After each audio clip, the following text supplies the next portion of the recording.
Okay, after talking with a homeowner about placing the laundry drain and supply recess it flush with this wall, I thought it was initially a good idea. The problem is they want the laundry doors, the unit facing this way, which is the outside wall. And so what we need to do is if we did this recess, it'll be hard to reach, meaning you'll have to move the unit to the right, and then the drain and the water supply lines would have to curve around this corner and go into this box. So that means that we'd have to move the laundry center to the right 3-4 inches. Kind of defeats the purpose of placing it flush inside the wall to save space. So if we can place it on this surface, being an exterior wall, we're not going to upset the wall at all. And then all it's going to do is move the laundry center this way a few inches, and then it won't affect the amount of room inside here. So that's the choice we've got. That's what I'm going to go down and get my measurements, measure off in this register over here, and find out what we can do. All right, I've removed the 2 pieces of baseboard. I got to mock up our washing machine box. The style I picked is 4 inches. It's a PEX, so this will be nice, and then I can do my vent drain. And so I need to locate where this is going to go. I'm going to mock up my pipes, my air admittance valve, my trap, all the components for this. May not glue it yet. Line it up to see where it's going to go, because I do want the wash machine to line up with our marks, and I want the dryer hole to line up between the studs. And then confirm downstairs that nothing's in the way, then I can come over underneath the heat duct there. Alright, what I got here is a bunch of parts. I went ahead and drilled 1.5 inches out of here so that our drain hose can go on the left. These 2-inch don't line up with the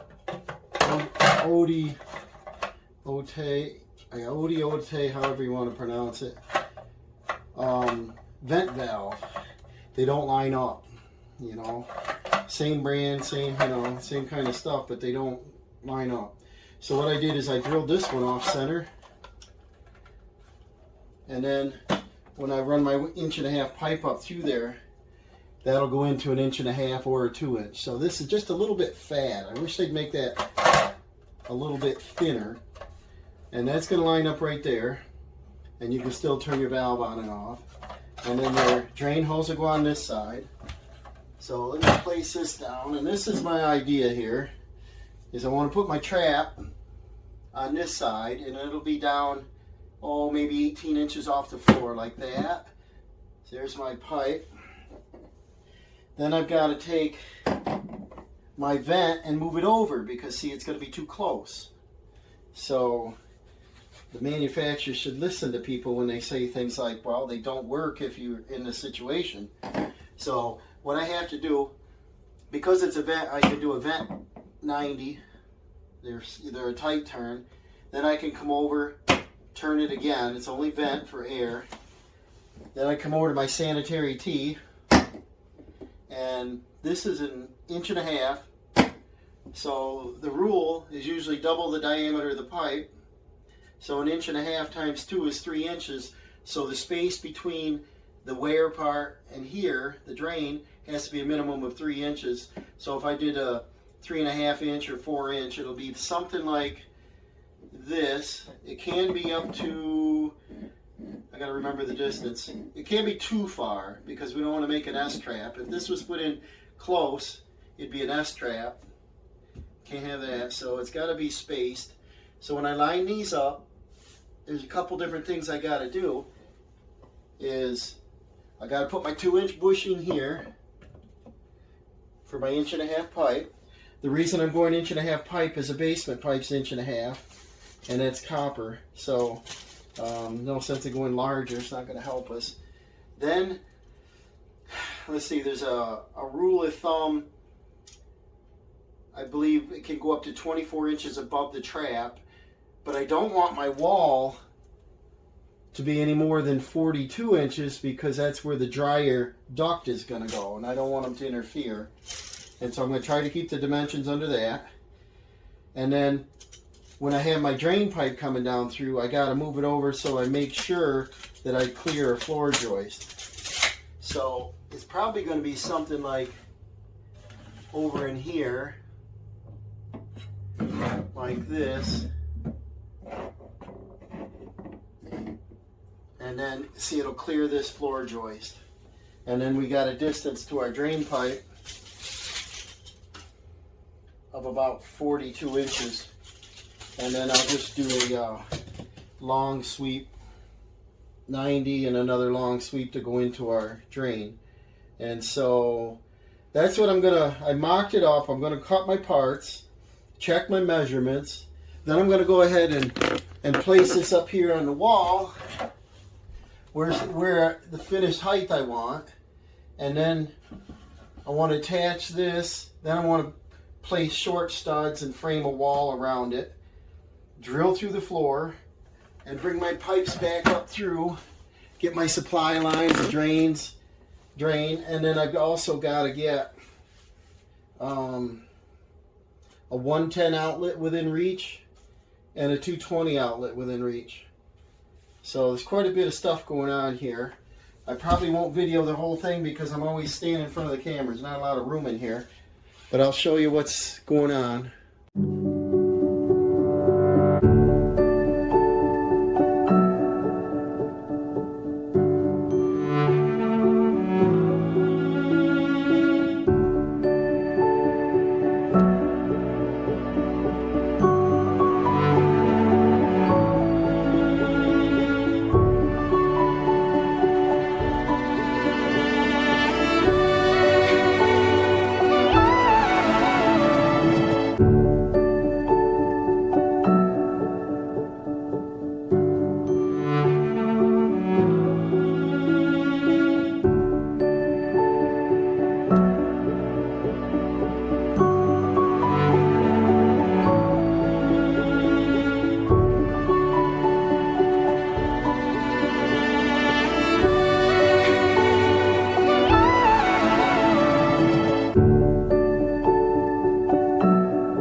Okay, we got all of our drain installed, glued, vent, trap. We've got our valves still here we got to hook up. We've got our box level. Okay, what I'm going to do, I got this all vacuumed. I got this register back together. I vacuumed down in the duct, got the dust bunnies. Now what I want to do is, I've got my cold water line what I got left on this roll is 1, 2, 3, 4, almost 5, not quite 5 all the way around. The diameter of this is about 2 foot. So we've got about, if I'm correct, 25 feet of cold water pipe left on this roll. I think it was a 100-foot roll. And so the cold's on the right, so I think I'll feed on the right-hand side here. I drilled this, as you saw, on an angle, and hopefully it'll help curve without using fittings. Because every time you add a fitting, it has a chance for leak, and then you got to buy the brass fitting. And so if I could just curve the PEX gently, this will be best. When I get this out of here, I'll get hit in the head with it. So I just want to try, see, if I had drilled it straight up and down, you see, I would have had to make a tight turn, and we got to stay above that drop ceiling. So look at that, we're already at a pretty good angle. So I think what I'm going to do, I'm going to leave this roll sitting here. I'll go down below and I'll start feeding through the floor joist. And we got to get over to the laundry room. And of course, what makes sense is I'll do the hot water line. I had to pick up more. I didn't have quite enough on my other roll. But I might as well feed the hot at the same time. But 2 different colors makes it easier. Yeah, definitely easier. If you're going through a bunch of sawdust and cobwebs and things, tape the end of your hoses. In this case, I vacuumed everything out down there. I vacuumed in here. They're pretty clean now. So I'm going to head down and start feeding these through. And hopefully they're going to unwind nice for me. All right, back up here. We know we got enough pipe, so we'll cut this off.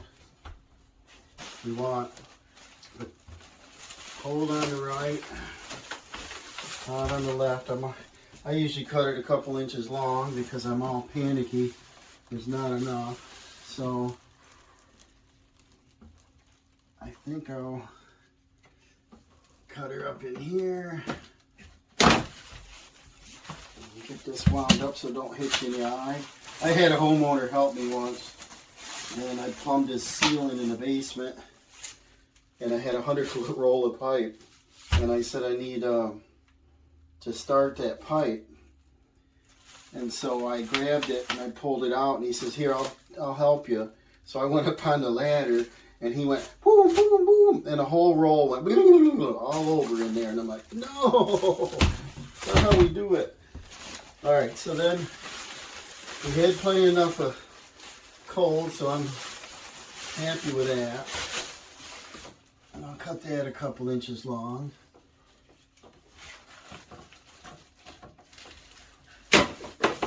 Even these little ones will whack you in the face, so keep them inside the bag. All right, and then I've got to get my PEX tool out. It's going to be very close here. I don't know why they make these boxes so tight. I think, you know, as long as they're, you know, they can go up to 14.5 inches wide and fit between a stud bay. I don't know why they don't make them bigger. It's not going to cost them that much more. I need to get my PEX tool out and then slide it up as a unit. Otherwise, like I said, you got to get your pliers and give it a pre-squeeze so it don't slide down. Lowe's used to carry those Pro Crimps, and the Pro Crimps had a little red end on them, and that would automatically space that little 1/8 of an inch for you. I don't know, maybe the price of them got too much. Yeah, it fit on the hot pretty well. Alright, now, let's see here. Then you take your tool, 3/8 to 3/4, put your 1/2 inch over, and make sure that it goes in all the way and you can turn it. If it binds or it doesn't bottom out, it's not crimp proper, and that's fine. Let's see if we can fit around the cold here. Let me a little tighter. quite a bit tighter. Let's see if we can do it.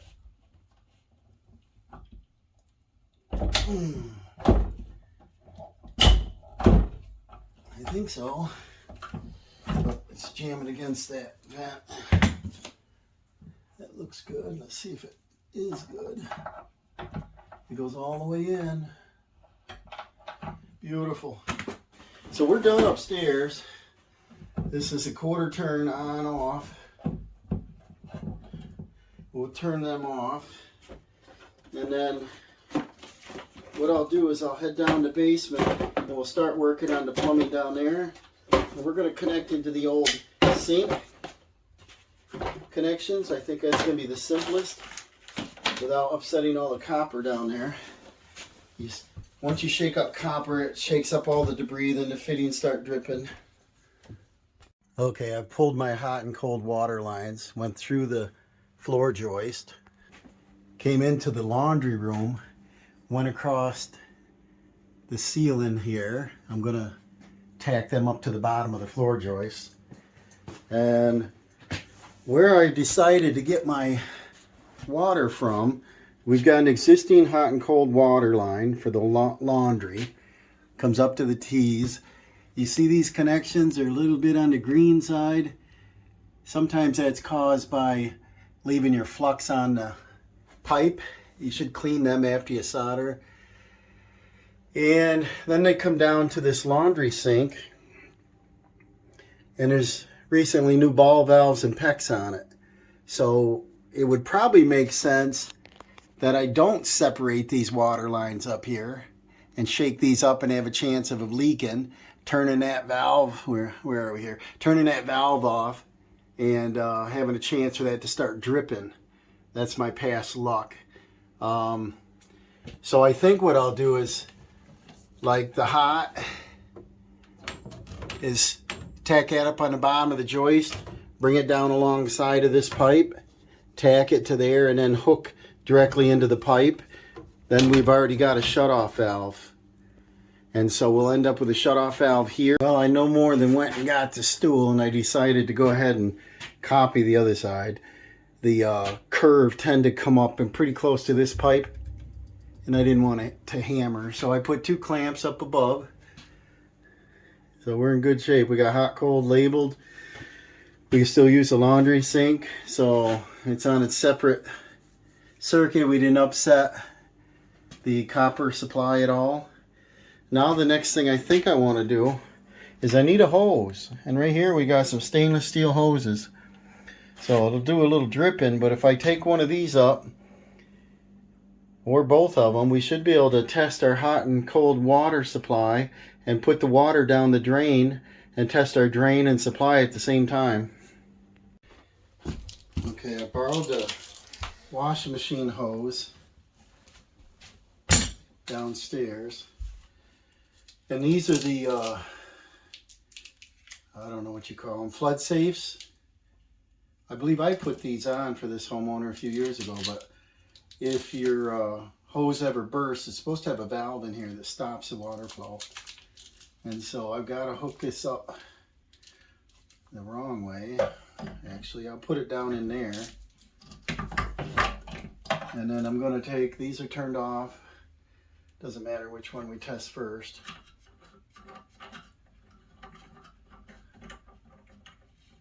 Make sure the gasket stays on there. So I want to hook this end up. Gasket's in there. I want to fill these traps, or these traps, this trap, so that we can test everything. And I want to turn on the hot water slow first, see if it drips up here. I don't know, it might. I'll tighten it. There we go.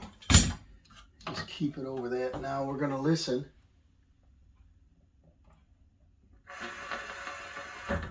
Get all the air out. Now I'm going to put about half a gallon of water down through it, and I'll go down and check. Gonna fill this trap up, come out our sanitary tea. Once this system gets full, it should start to vent.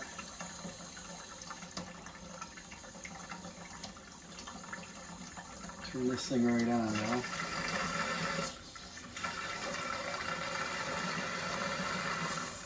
Pretty good water pressure.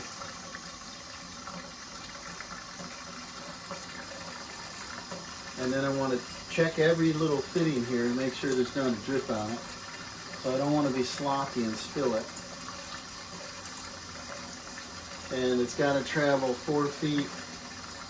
So we got another long 90 and another long 90, and then it turns. So this looks good right now. You would hear it filling up. Sound like filling your car gas tank. But before I go too far, I want to go back down the basement with a flashlight, check all of our fittings, make sure nothing is dripping. So everything looks good in the basement. I'm going to run some more water.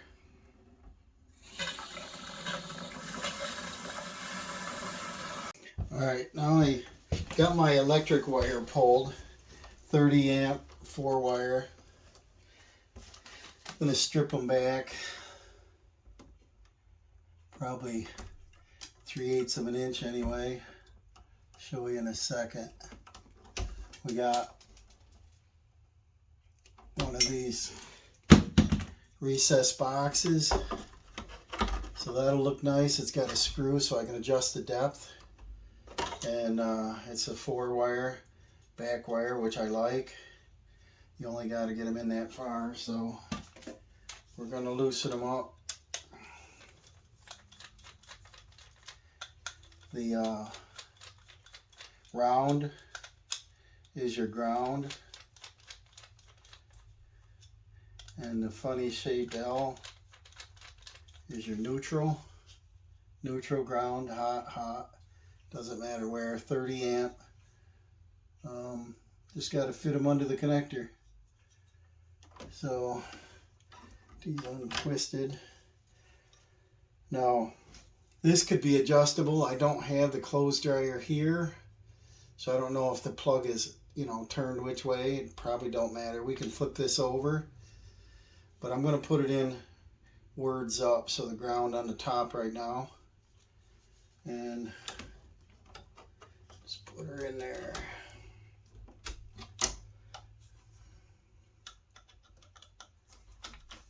We're going to go to the existing clothes dryer breaker. So it's a 30 amp. And that way we know it's good. And I don't have to wire the panel. I don't have to do anything different. Buy any cheater breakers. Make sure you have your wire stripped far enough that you don't have sheathing under your screw, like that's really close.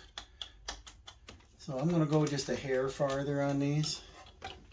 I don't like so much that it sticks out of the box, so that's why I do it a little shorter. So we'll go about a 1/2 inch.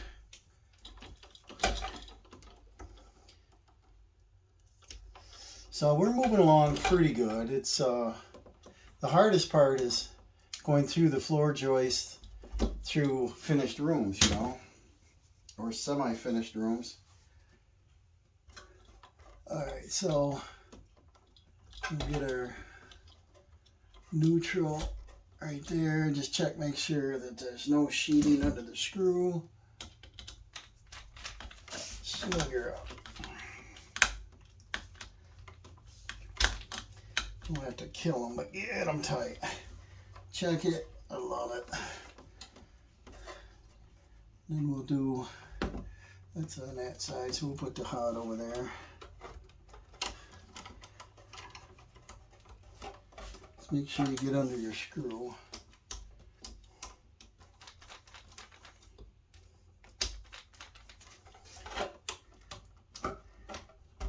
like that. See, there's no sheathing missing.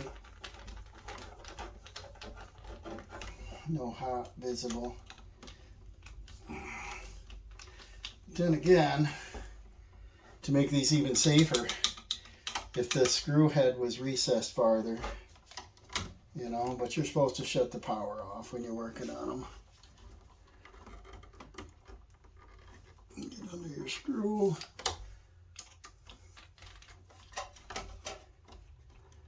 Pretty heavy wire.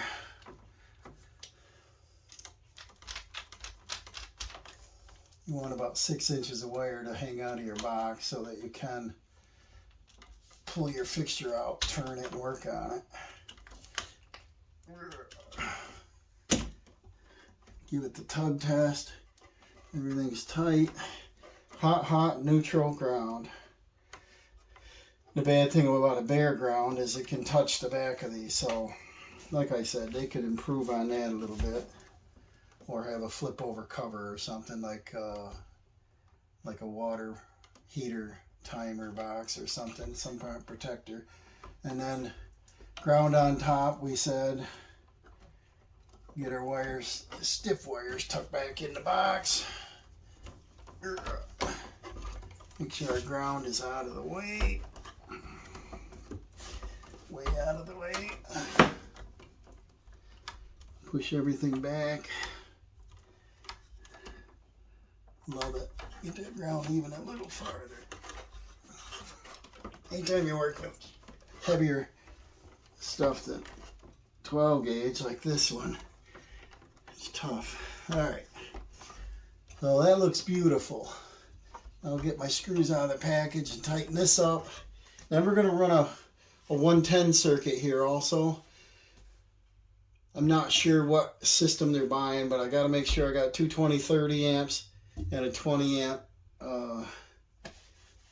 120 outlet. This is the cover that's going to go over this, so that'll look alright. And then we're going to standard cover on the other one. And let's move along. Alright, we got our 12-2 wire up here. I nailed the box on here. It's the only box I had with me. It'll work. Lined them up level with each other.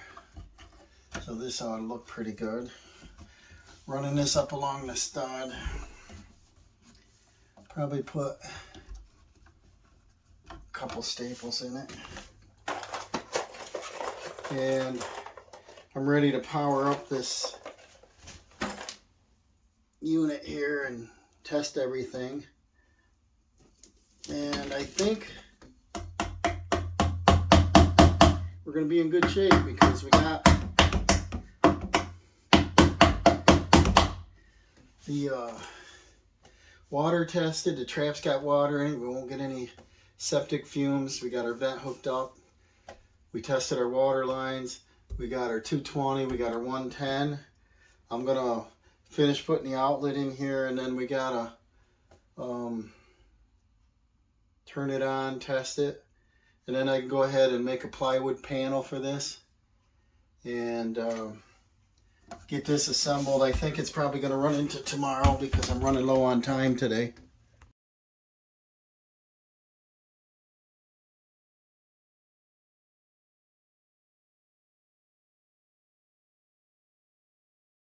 Okay, all the plumbing's done, all the electric's done, everything's tested, everything works. Now we're going to move on to the dryer duct.